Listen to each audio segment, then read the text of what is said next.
இன்னைக்கு எல்லாருக்குமே தேசபக்தின்றது ரொம்ப சாதாரண விஷயமா போயிடுச்சு.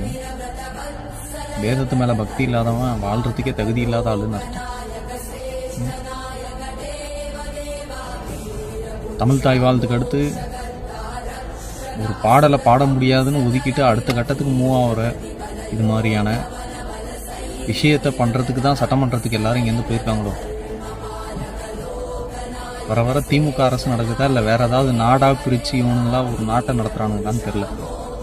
ஒரு பக்கம் பார்த்தா கொலை நடந்துகிட்டு இருக்கு, இன்னொரு பக்கம் பார்த்தா பெண்களுக்கு அநீதி ரொம்ப நிறைய நடந்துக்கிட்டு இருக்கு. தினம் தினம் ஒவ்வொரு காட்சிகளாக இருக்குது. இது ஒரு காட்சி ஆகிட்டு இருக்காங்க. நேஷ்னல் ஆந்தம் வந்துட்டு புறக்கணிக்கிற அளவுக்கு நேஷ்னல் போயிடுச்சா? என்ன சொல்கிறதுன்னு தெரியல. இந்த அரசாங்கம் ரொம்ப கீழ்த்தனமாக போய்கிட்டே இருக்கு. சபாநாயகர் வந்துட்டு சபைக்கு நாயகரா இல்லை திமுகவுக்கு நாயகரா தெரியல.